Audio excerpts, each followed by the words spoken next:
है कि सोमवार की अगर प्रदोष पड़ती है, बहुत ध्यान से सुनना महाराज, सोमवार की प्रदोष पड़ती है तो शंकर भगवान कैलाश पर निवास करते हैं। महाराज ये एकादशी शंकर से कह रही है कि आपका स्थान ये नहीं कि आप कैलाश पर मिले, उस वार को, उस तिथि के दिन, उस अनुकूल।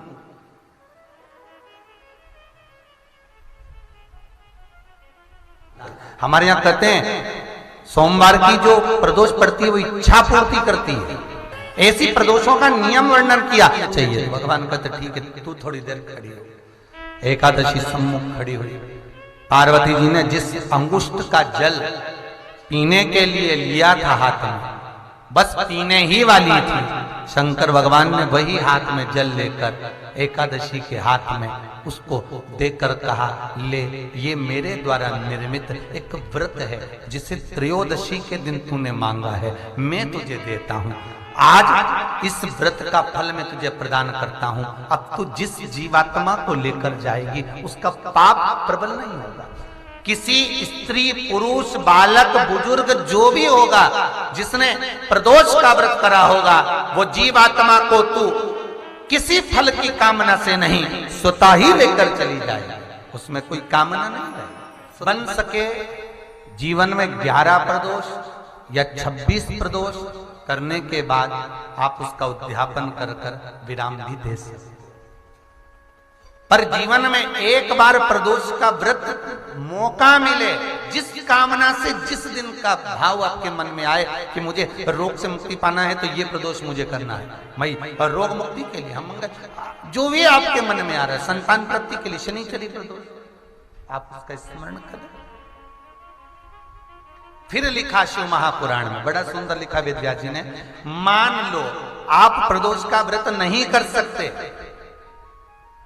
आप अगर व्रत नहीं कर सकते तो प्रदोष के दिन, प्रदोष काल में शाम का समय, सूर्य अस्त का कुछ पल, कुछ घड़ी के पहले से लेकर बाद तक का प्रदोष काल के अंतर्गत आप शंकर जी के मंदिर में जाकर 1 लोटा पानी, 5 बेलपत्र भी अगर समर्पित करते हैं तो संपूर्ण प्रदोष का फल आपके भाग्य में प्रबल हो जाए। उससे 1000 गुना शिवलिंग में बल की प्राप्ति होती है।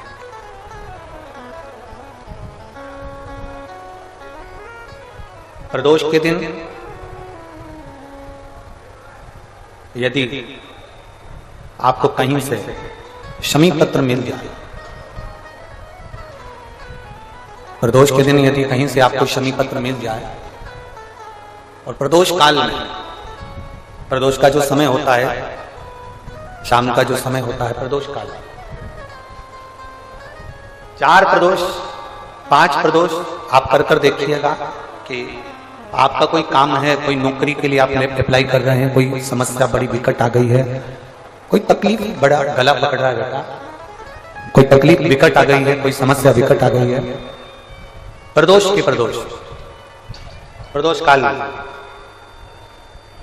अगर एक शमी पत्र भी आप घर के शिवलिंग को, अब ये करने के लिए आपको मंदिर के शिवलिंग नहीं जाना, अपने घर में जो शिवलिंग, चाहे वो स्फटिक का हो, पारद का हो, कंकर शंकर का हो, लकड़ी का हो, जो शिवलिंग तुम्हारे घर में, कांच का हो, चाहे वो नर्मदा के कंकर का हो, नर्मदेश्वर हो,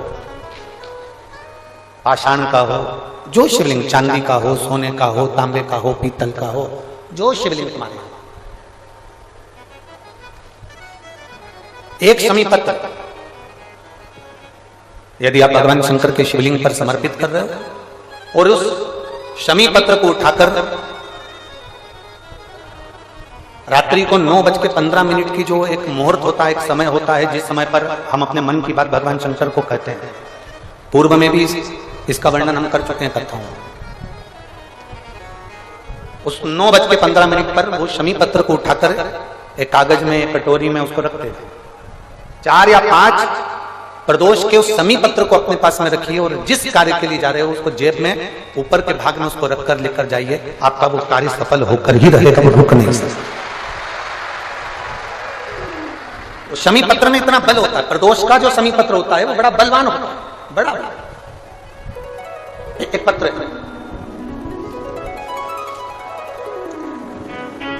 प्रयास करना, जब जब जिस जिस महीने में जो जो प्रदोष पढ़ा करे, जब प्रदोष पड़े, बन सके 1 बेलपत्र, बन सके 5 बेलपत्र, शमी पत्र, हरे मुंह, हरा मुंह, बेलपत्र, एक कलश के अंदर थोड़ा सा पानी लेकर 1 बेलपत्र, हरा मूंग, शमी पत्र डालकर और उसमें थोड़ा सा गुड़ डालकर भगवान शिव का स्मरण कर कर प्रदोष काल में, मान लो कोई काम आपका बहुत जरूरी है, बहुत दिनों से आप थक गए हैं, नहीं हो रहा, कर्जा बढ़ रहा है, धन नहीं आ रहा, व्यापार नहीं चढ़ रहा, या कोई समस्या बहुत प्रबल है, कोई एग्जाम में बैठ रहे हो नहीं हो रहा, परीक्षा भी दे दी है, रिजल्ट आने ही वाला है, तो भी प्रदोष काल में, प्रदोष के समय वो जल, मूंग, समीपत्र और बेलपत्र और गुड़ का शंकर के शिवलिंग को समर्पित करना प्रारंभ कर दो। 2 या 3 प्रदोष करोगे, बाबा आपकी मनोकामना शीघ्र पूर्ण कर देगा। 2 या 3 करोगे, बाबा करेगा। तो प्रदोष व्रत का नियम जो आप ले रहे हैं, प्रदोष व्रत को जो आप श्रवण कर रहे हैं, उसको जरा ध्यान से सुनिएगा। सबसे पहले स्नान ब्रह्म मुहूर्त का, सुबह का, उसके बाद में फिर आसन पर बैठकर भगवान की भक्ति को धारण करना, शंकर का अनुमोदन करना, शिव भक्ति में डूबे रहना, शंकर का स्मरण करना, शंकर के नाम का स्मरण करते रहना। ये प्रदोष का मूल तत्व। महाराज, प्रदोष व्रत करने वाले को भोजन नहीं करना चाहिए, ध्यान दीजिएगा। फलाहार करो, उसमें भी नमक का सेवन मत करो। प्रदोष व्रत में नमक का सेवन वर्जित होता है। कारण क्या कारण होता है?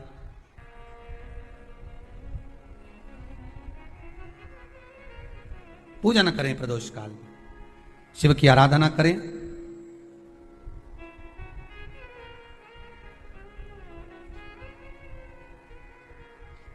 आगे वर्णन आया। प्रदोष व्रत करने वाले को प्रदोष के दिन प्रयास करना चाहिए कि रात्रि के समय पर आधा घंटा, 10 मिनट, 20 मिनट जागरण करे। जागरण मतलब थोड़ा भगवान का भजन कर ले। भले 4-5 माताएं इकट्ठी नहीं हो तो अपन अकेले ही कर लो। अपन अकेले कम है क्या भाई? अपन कम पड़े, आराधना अकेले भी करो, जागरण करो। जब आपकी 11 प्रदोष हो जाए, 26 प्रदोष हो जाए, तब उद्यापन करो। उद्यापन 2 ब्राह्मणों को जोड़े से बुलाओ, ब्राह्मणों को जोड़े से बुलाकर उनके चरणों की पूजन कर कर, आराधना कर कर, सुंदर मंडप तैयार कर कर भगवान का, उसमें सुंदर रंगोली डालकर, मंडल बनवाकर पूजन करो शंकर भगवान की प्रदोष का। एक दिन पहले गणेश की आराधना करो, पूजन करो, और प्रदोष वाले दिन जो मंडल बनाए हैं पूजन अर्चना करने के लिए, जो स्थान दिया है उसकी आराधना करो। खीर की आहुतियां दीजिए 108 बार।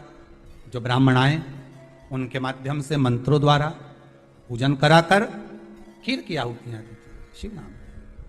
महाराज, फिर ब्राह्मणों को जोड़े से भोजन कराकर, चरणों को नमन कर कर, दक्षिणा प्रदान कर कर, निवेदन कर कर ब्राह्मणों से कहें, हे ब्राह्मण देवता, आप हमें आशीर्वाद प्रदान करें कि जिस प्रदोष का हमने व्रत किया है उस व्रत का पुण्य फल हमें प्राप्त हो। ऐसा ब्राह्मण चरण को नमन कर कर, प्रणाम कर कर उनसे अपने मस्तक पर अक्षत छुड़वाएं। फिर नमन कर कर, भोजन कराकर विदा करें। शाम को भगवान का जागरण करें। ऐसे प्रदोष व्रत का उद्यापन कर अपने जीवन को सार्थक बनाएं। ऐसा सुंदर प्रदोष व्रत का व्याख्यान वर्णन स्कंद पुराण में कर देती है। लक्ष्मी जी ने बेलपत्र के वृक्ष के नीचे साधना करना प्रारंभ करा। जैसे ही मां लक्ष्मी ने बेलपत्र के वृक्ष के नीचे साधना करना प्रारंभ करा तो देवाधिदेव महादेव कुछ ही समय में, प्रदोष काल के समय पर, लक्ष्मी जी के सामने शंकर भगवान प्रकट हुए। शिव जी ने पूछा, लक्ष्मी तुम्हें क्या चाहिए? लक्ष्मी जी कहती हैं मेरी ये अश्व की योनि, मुझे अश्वी बनना पड़ा, घोड़ी बनना पड़ा। इस अश्व की योनि से मैं मुक्त हूं, पर प्रभु इस अश्व की योनि से मुक्त तो हूं, पर मेरे प्रभु ने मुझे घोड़ी बनाया है, अश्व बनाया है। मैं चाहती हूं मेरे नारायण मुझे इसी घोड़ी की योनि में, अश्वी की योनि में प्राप्त करें। इस घोड़ी की योनि में, इस अश्वी की योनि में मेरे स्वामी, मेरे नारायण मुझे प्राप्त। ठीक है, भगवान भोलेनाथ जी ने कहा आप चिंता ना करें, जिस प्रदोष काल में आप बेलपत्री के वृक्ष के नीचे आती हो,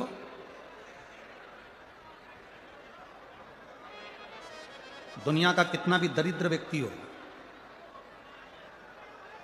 चाहे दुनिया का कोई व्यक्ति ऐसा हो जिसका कभी व्यापार चलता ही नहीं हो, उसने 50 बार बदल के देख लिया, फैक्ट्री चली नहीं रही, जिस काम को करने के लिए जाते हैं वो काम टल जाता है, आज की जगह कल, कल की जगह परसों, परसों की जगह नरसों, काम होता ही नहीं। बेटा बेटी का संबंध करने जा रहे हैं पर हो ही नहीं रहा।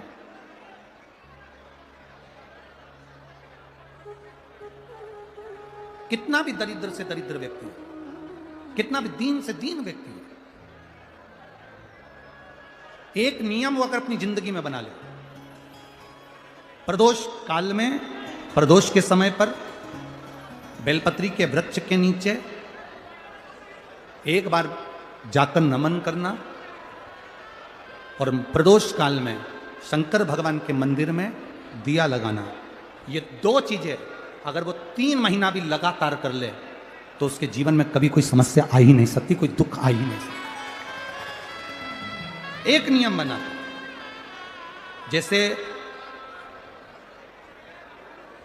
जिस नारी को, जिस पुरुष को, जिस बच्चे को, जिस बड़े को चर्म रोग हो जाता है, चमड़ी सफेद पड़ने लगती है, जब चमड़ी सफेद पड़ने लगती है, चर्म रोग जैसा जब हो जाता है या चर्म रोग उसको घेरने लगता है, चमड़ी जब सफेद पड़ने लगे या चमड़ी काली पड़ने लगे, या चर्म रोग सोराइसिस जैसी बीमारी तक के लिए है।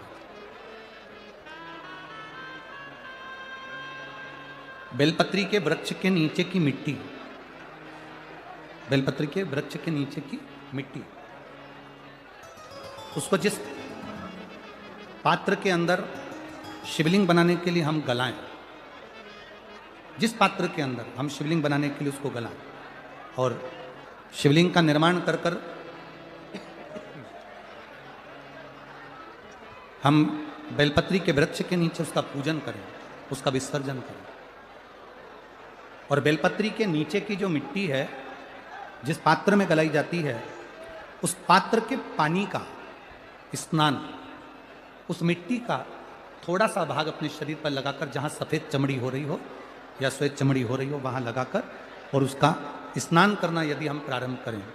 परंतु प्रदोष जैसे अपन शंकर भगवान के मंदिर जाते हैं, दर्शन करते हैं, पूजन करते हैं, उसी तरह बेलपत्री के वृक्ष के नीचे की मिट्टी को गलाकर हम शिवलिंग का निर्माण करते हैं। स्नान करना या शरीर पे लगाने के साथ में सबसे ज्यादा जरूरी है शंकर भगवान के उस शिवलिंग की पूजन करना, पार्थिव लिंग की पूजन करना। लगभग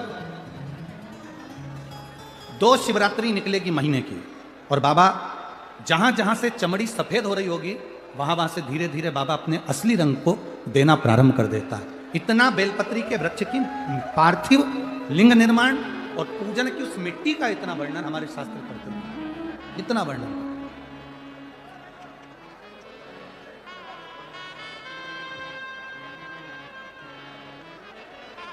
शिव कथा कर रहे, शिव महापुराण की कथा वर्णन कर रहे। स्वयं भगवान देवादिदेव महादेव ने नारायण से जाकर प्रार्थना करी, स्वयं भगवान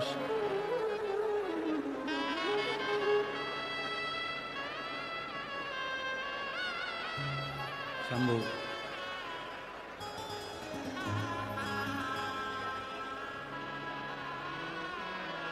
स्वयं भगवान शंकर ने नारायण से जाकर प्रार्थना करी कि माता लक्ष्मी आपके लिए तप साधना कर रही हैं, आप उनको जाकर दर्शन दीजिए। भगवान नारायण शिव जी के कहने पर जाने लगे। भगवान शंकर के कहने पर भगवान नारायण जाने लगे, पर भगवान शिव जी ने भगवान नारायण को रोका। और भगवान शिव जी ने नारायण को रोककर कहा, प्रभु रुको, मेरा निवेदन केवल इतना सा है, जैसे माता लक्ष्मी घोड़ी बनकर, अश्वी बनकर पृथ्वी पर गई हैं, आप अश्व बनकर पृथ्वी पर जाकर लक्ष्मी को लेकर आए। भगवान स्वयं नारायण अश्व बनकर पृथ्वी पर जाते हैं और लक्ष्मी जी को लेकर आते हैं। शिव महापुराण की कथा कहती है, भगवान शंकर का संवाद कहता है, स्वयं नारायण और स्वयं माता लक्ष्मी बेलपत्री के वृक्ष के नीचे विराजमान शिवलिंग का पूजन करते हैं और बेलपत्र की परिक्रमा करते हैं। जैसे ही उन्होंने बेलपत्र की परिक्रमा करी, शंकर भगवान वहां सम्मुख में जब आते हैं तो नारायण और लक्ष्मी जी भी अश्व की योनि से छूट जाती हैं और नारायण भी अश्व योनि को त्याग कर नारायण लक्ष्मी बनकर वैकुंठ का निवास करने लगते हैं। स्वयं भगवान शिव की कृपा से आज मार्गशीर्ष मास में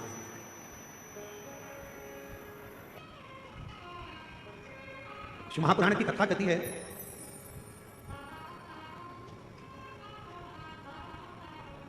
अगर मनुष्य की देह मिले तो 3 चीजों से बचना। पहले नंबर पर है कर्ज, दूसरे नंबर पर है क्लेश और तीसरे नंबर पर है कलंक। यदि संसार में जन्म मिले तो इन 3 चीजों से बचने का प्रयास करो। पहले नंबर पर है कर्ज। थोड़ा सा भी कर्ज हमारे जीवन में अगर हो जाता है, थोड़ा सा कर्जा आ जाता है, तो वो कर्जा बढ़ते बढ़ते बढ़ते बढ़ते एक दिन हमारी जमीन को, हमारी जायदाद को, हमारे मकान को भी बर्बाद कर देता है।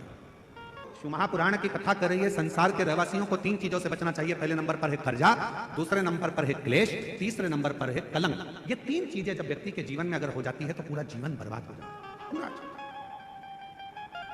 पहला बच्चों कर्ज से।